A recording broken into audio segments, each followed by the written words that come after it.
Listening to everyone talk about the situation with the fiscal cliff today, I decided to record this short message for you as this week in Washington for Sunday, December the 30th, 2012.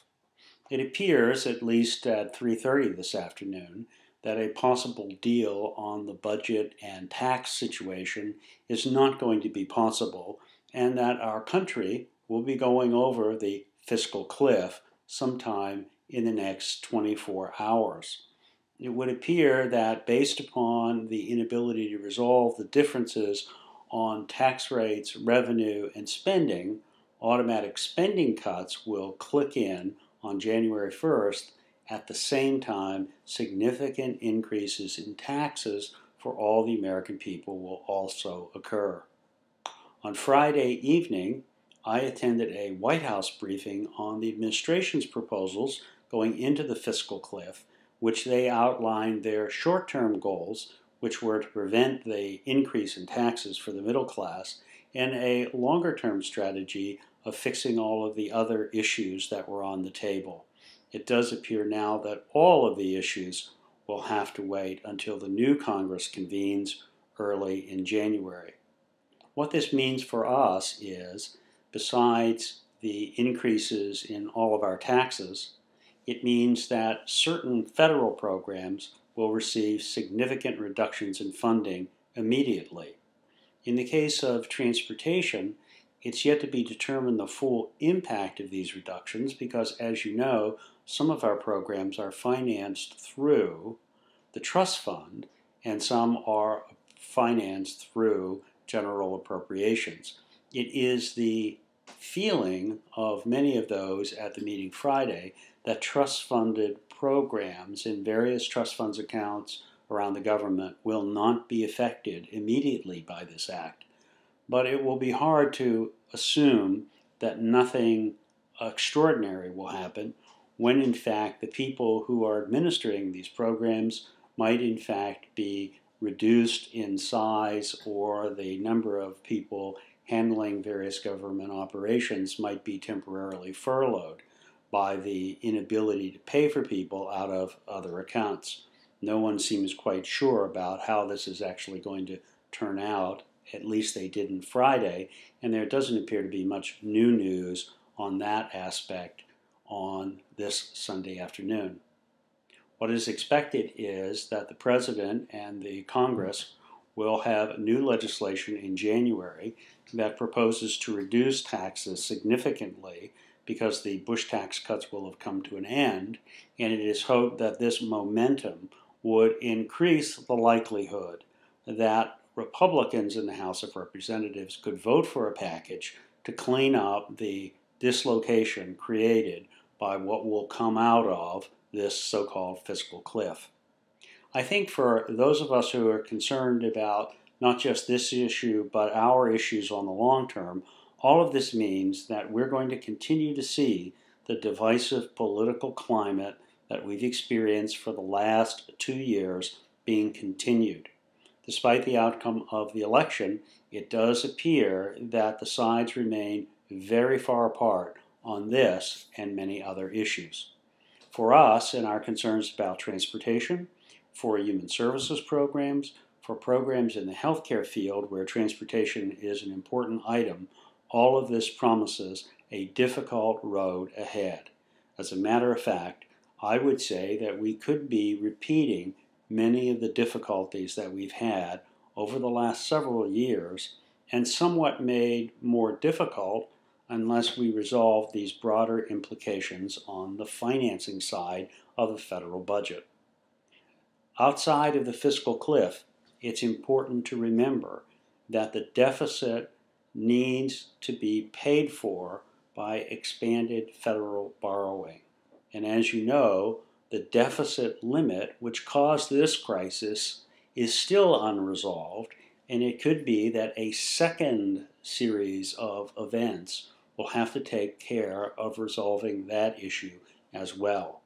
So if we were to do any serious prognostication about what it's going to be like in the next 3 or 4 months, unless things change dramatically, it will be a very difficult disorganized period of stop and go affecting all aspects of government activity, whether they're in the trust fund or not. There are those also who believe that this uncertainty in Washington will create great difficulties for the states and create great difficulties in the economy. We don't really know that yet, but it would assume that we would see many of the same implications we had before, where these situations created a great deal of apprehension, especially in the economic markets. So I regret that there is very little good news to inform anyone on that front.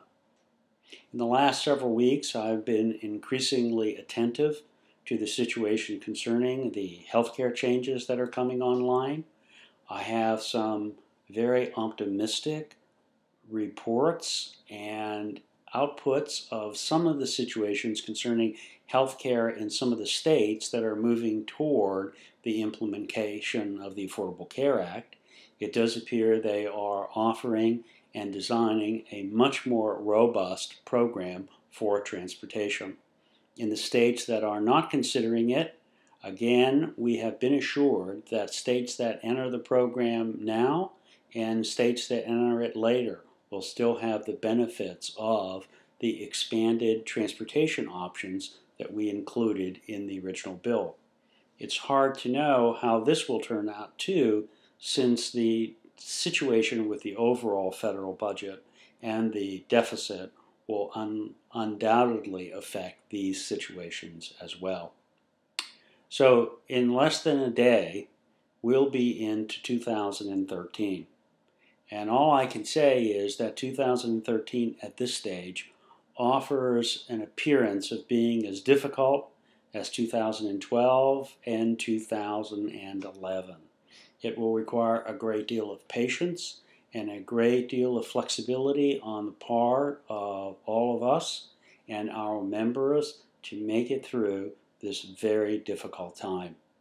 Nothing is more certain than the impact of these stop and go financial decisions on the way public and community transportation operates in local communities.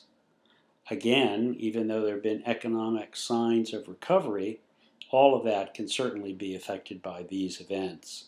So it will be a time for us to be vigilant, to try to continue to make the case that these disruptions and these changes are very difficult for people who operate community and public transportation, and how it will eventually affect those we serve based on the larger implications of the debate that's going on. I wish, as we entered the end of the year, that there was something more positive about this, based on either the outcome of the election or the fact that maybe, since the economy had begun to recover, people would be less bitter or less partisan. None of that seems to be true. Regretfully, it appears that it will be more of the same. What you can expect from us is that we will attempt to do all we can to remind those in power that their decisions affect all of us and they affect the way our people do their jobs every day around the country. Having said that, I want to close, though, by wishing all of you a Happy New Year and our hopes that even in these difficult times, change is still possible, and that change is our only hope for avoiding these kind of issues and uncertainty in the future. Whether or not the fiscal cliff gets resolved, we're still going to have to work to expand transportation in the most unusual political environment, and we're still going to have to work on trying to make sure that transportation benefits and health care are enacted even under these difficult times. So we have our work cut out for us. We have a long road ahead, and I look forward to working with all of you in trying to resolve these issues in the best interest of all those that we represent and all those that are served by those we represent. Thanks, and again, Happy New Year.